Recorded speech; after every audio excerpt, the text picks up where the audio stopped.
Andy Eigenman excited na ibinahagi ang pagbabalik nilang pamilya sa Manila. Kasama rin dito si Filmar Alipayo, ang mga batang si Lilo at Koa at syempre excited na ang buong Eigenman family na makita silang lahat dahil nga nito lamang ay nagtipon-tipon ng Eigenman family para sa birthday ni Mr. Eddie Mesa. Panoorin at kung hindi pa nakasubscribe, don't forget to click subscribe and hit the notification bell to keep you updated.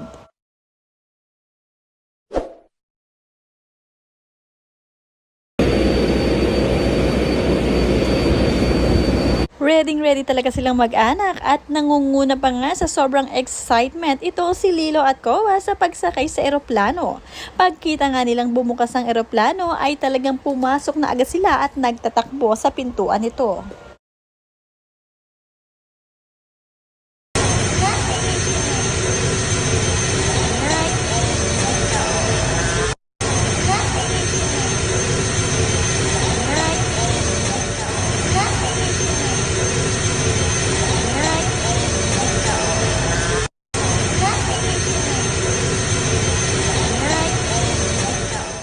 Masayang-masaya nga sina Andy at Filmar para sa kanilang mga anak na si Lilo at Koa dahil paminsan-minsan ay nakakapasyal sila palabas ng isla ng Siargao.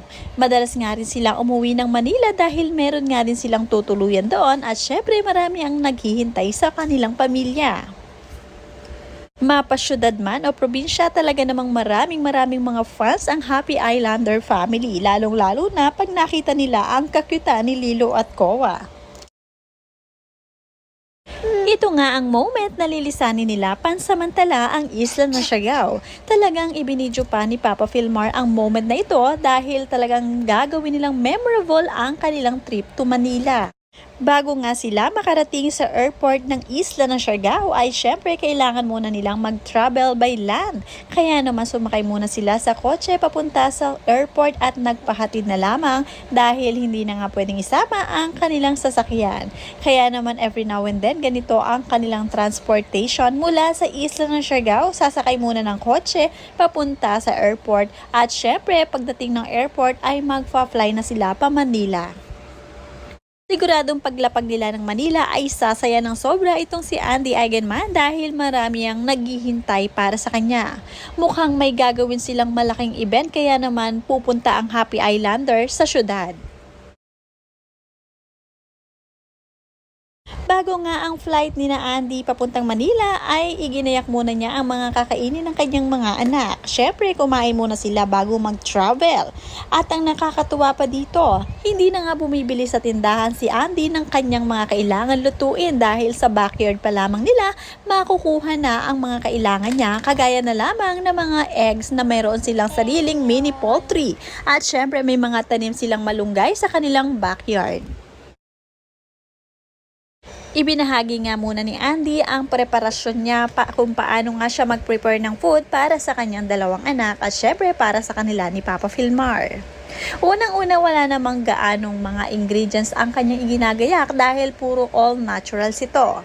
Ito nga ay gustong-gusto ni Lilo at Koa, simpleng itlog lamang at may kahalong malunggay ay okay na sa mga ito. Napakasarap lamang ng ganitong kasimple ang buhay, napakasimple rin ng mga pagkain at nakasanayan na rin ng mga bata na ganito ang kanilang kakainin. Sobrang healthy, walang kahit na anong preservatives added.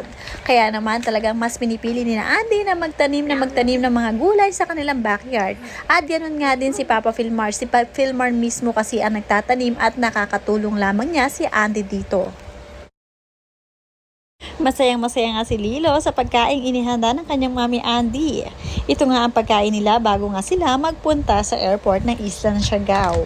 Bago nga sila lumuwas sa Manila ay busog na ang kanilang mga tummy.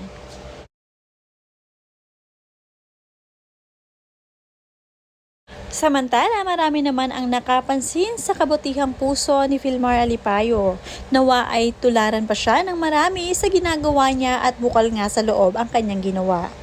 Nakakita siya sa daanan ng nagtitinda ng prutas sa isla ng Siargao at ganito nga ang kanyang ginawa. Napakamura ng tinda ni Nanay kaya naman siya ay bumili agad. Nang matapos nga siyang bumili ay dumukot siya ng pera sa kanyang bulsa at doon nga nagsimula, nagbayad na nga siya ng kanyang kinain at ng kanyang binili. Pero hindi pa doon natatapos dahil binigyan pa nga niya ng pera si Nanay. Concern nga siya sa mga ito at syempre para daw may pang-ulam na mamayang gabi pati na rin ang mga bata. Hindi na mahihirapan si Nanay. Pila ini te? Tulo 50. Wow.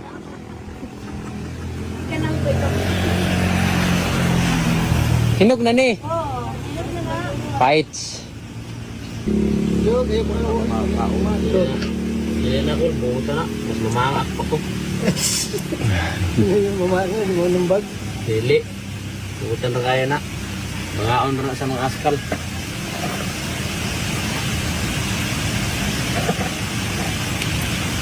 Ay. Okay. Abak ka.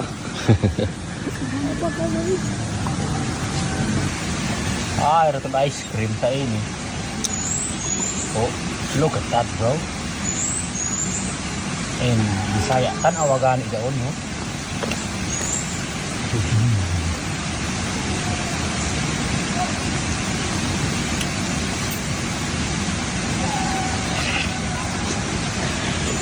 Pinalago po. Kaya nakakaon man ko tikuan, pinakalami na marang. Kanipod para makapalit kag lami po na sudan kunya. Ete, nahinay mi, salamat kayo ha. Amping. Bago nga lumuwas pa Manila itong sina Filmar Alipayo bilang isang responsabling ama, inayos niya mabuti ang mga gamit nila ni Andy, lalong-lalo na ang kanilang mga surfing board. Itinabi muna niya ito habang wala sila at nasa Manila sila para ito ay hindi masira at syempre nasa tamang lalagyan habang malayo pa sila sa kanilang bahay. Chinek niya isa-isang mabuti dahil nga para ito ay maayos na maitago, lalong-lalo na ang mga ginagamit ni na Andy na surfing board. Ito nga kasi ang ginagamit din ni Filmar na panlaban sa mga competition, kaya naman mahal na mahal nila ang kanilang surfing board.